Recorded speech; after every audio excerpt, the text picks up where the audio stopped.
And number two, we only have one mind and one body. So it's not like a car. So we need to take care of it. Although you need to take care of your car. Yeah, to say mine. Okay. Hey, it's #1 best-selling author and motivational speaker Erik Qualman. Most of you know me as Equalman. Welcome to the show designed to unlock and unleash your inner superpower with 7 super tips each week from the world's top thought leaders and top performers. And today we have a special treat for you. It is Warren Buffett. There's 3 things that have always stood out in my mind when it comes to Warren Buffett. Number 1, I love the fact that he loves Coca-Cola, so go check out his basement. He collects all Coca-Cola products. Number 2, we only have one mind, so we need to make sure we take care of it. And number 3, Warren once read a book about Ted Williams, the greatest hitter in baseball history. The main thing that Warren took from that book is that Ted Williams, the greatest baseball hitter of all time, the secret to his success was that he only swung at pitches within his sweet spot. Even if a pitch might be in the strike zone, Ted Williams only swung at it if he knew it was a pitch he could hit. So without further ado, the man that always stayed within his sweet spot when it came to investing to become the world's greatest investor of all time, the one, the only, Warren Buffett. But let's just imagine that when we finish, I'm going to let each one of you pick out the car of your choice. Sounds good, doesn't it? Pick it out, any color, you name it. It'll be tied up with a bow, and it'll be at your house tomorrow. And you say, well, what's the catch? And the catch is that it's the only car you're going to get in your lifetime. Now, what are you going to do knowing that that's the only car you're ever going to have and you love that car? You're going to take care of it like you cannot believe. Now, what I'd like to suggest is you're not going to get only one car in your lifetime, but you're going to get one body and one mind, and that's all you're going to get. And that body and mind feels terrific now, but it has to last you a lifetime.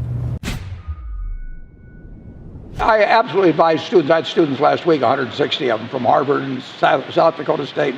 I just tell them, try to find your passion. And, may not find it the first time, but, don't sleepwalk through life. Find something that you really enjoy doing if you can do it. And, not everybody's lucky enough to be able to find that, but it ought to be your goal. To make $10 a week more doing something that you don't feel good about compared to something you'd feel good about, make the change.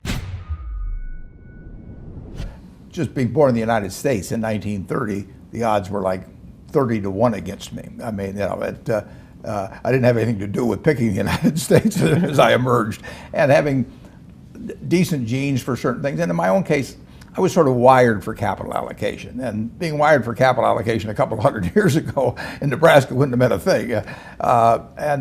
And even now, being born in various parts of the world, it wouldn't have meant much. But here I was in this soon to be very rich capitalistic system, and it just so happened that what I did paid off enormously in a market system like we have. And if I'd had a talent in some other area that was way less commercial, I would have had a good time doing it, but it wouldn't have paid off like this. But of course, Jay said it perfectly when he talked about, he's in there recording for himself, and the money comes afterwards. I got to do what I love. And it doesn't get any luckier than that. If you can spend your lifetime, and I'm 80 now, and doing things you love every single day. I would be doing what I do now, and I would have done it in the past, if the payoff had been in seashells or shark's teeth or anything else. If you can go to work every morning, I tap dance to work, and I come down, and every day's exciting. So that is lucky. That didn't have to happen that way. If I'd been born in 1930, if I'd been born a female, if I'd been born black, I would not have had the same opportunities that I had. It's chance. My parents loved my sisters just as much as they loved me. My sisters are just as smart or smarter than I am and all of that, but they didn't have the same expectations in the 30s for a young smart girl as they had for a young smart guy. And so I've had all kinds of luck. I had the luck of, I got turned down by Harvard. Well, getting turned down by Harvard meant I got to study under Ben Graham at Columbia, which changed my life. All kinds of things have worked out. You find your passion. I was very, very lucky to find it when I was 7 or 8 years old, and fortunately, my children have found their passion. One son loves farming like nothing else. One son loves music like everything else, and all three of them love philanthropy and what they get to do. You're lucky in life when you find it, and you can't guarantee you're going to find it in your first job out. But I always tell the college students that come out, I say, take the job that you would take if you were independently wealthy. You're going to do well at it. Well, if you look around you at the people you admire, they have certain qualities. I mean, you've got friends. Why do you like them? Generally, generally they have an upbeat attitude on life. Generally, they are generous people. They're humorous people. They're people that do more than their share. They're people that are thinking about something nice they can do for you, and all of those qualities attract you.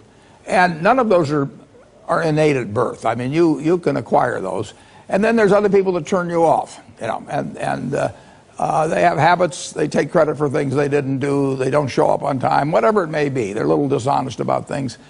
And if you're looking at your life at a young age like you are, and you can choose what kind of a person you can be, why not be the person you admire rather than the person you can't stand? It's so simple. So just write down the qualities you like. Take your 5 best friends. Why do you like them? And just write down those qualities. And you will find there's no quality there that you can't have yourself.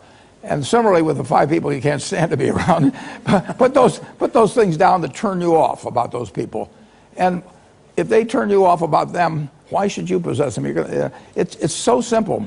It's not like something complicated that you think you should be learning with an advanced degree in school. It's not as complicated as investing in the stock market. No, but it's enormously important to have people work with you in life. Right. They're going to work with you in life if they like you. And they may occasionally, I mean, if you're in the Army or something, you may work for somebody that you don't like. But by and large, you're going to get the best out of people if they feel good about you. And it's just so easy, but you've got to develop the habits early, because you can't say I'm going to suddenly become a terribly attractive person when I'm 60. It just doesn't work that way. So pick up the right habits now.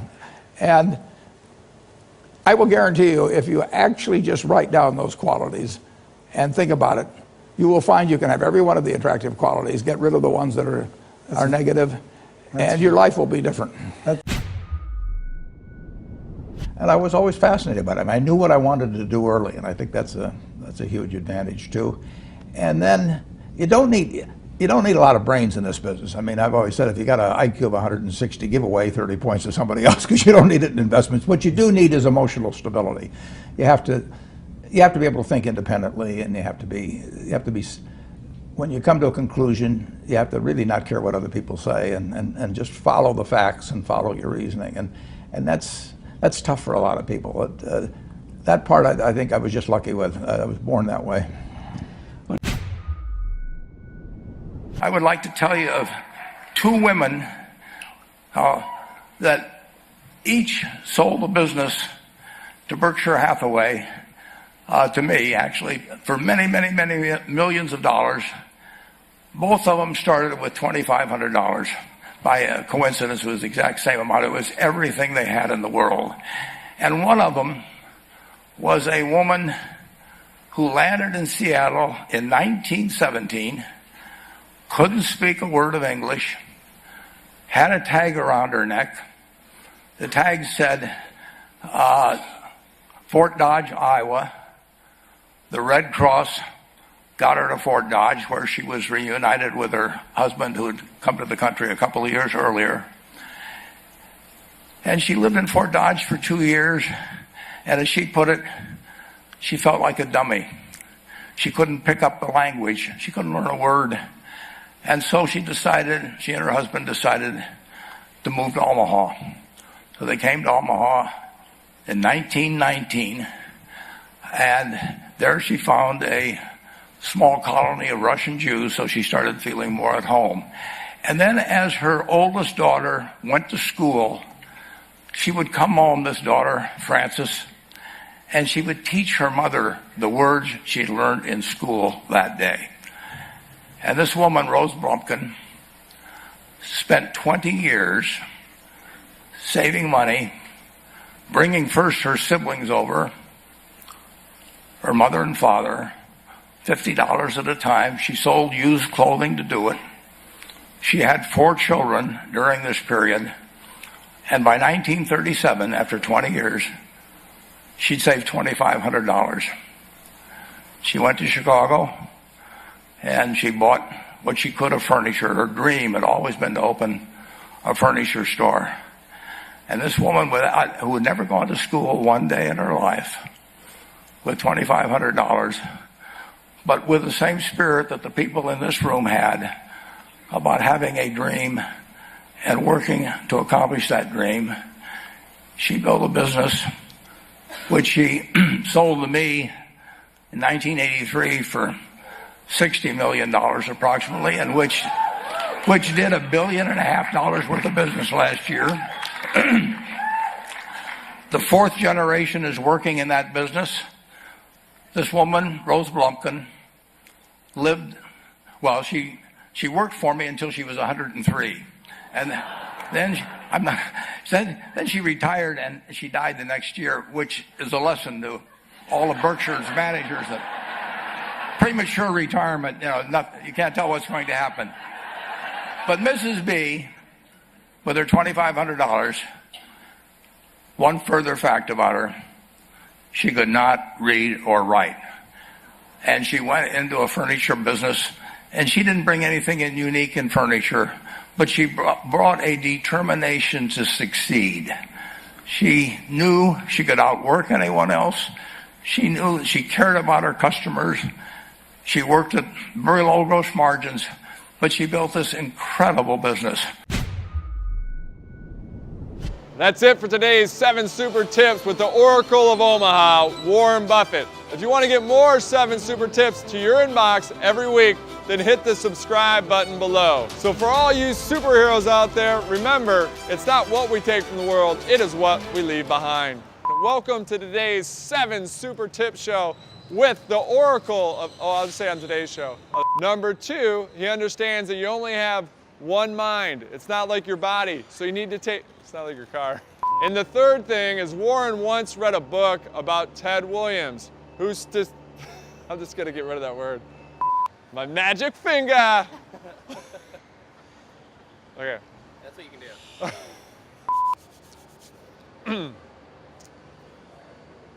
And the main thing that Warren took from that the main thing that Warren took from that book was Ted Williams only swung at pitches within his sweet spot. That's right.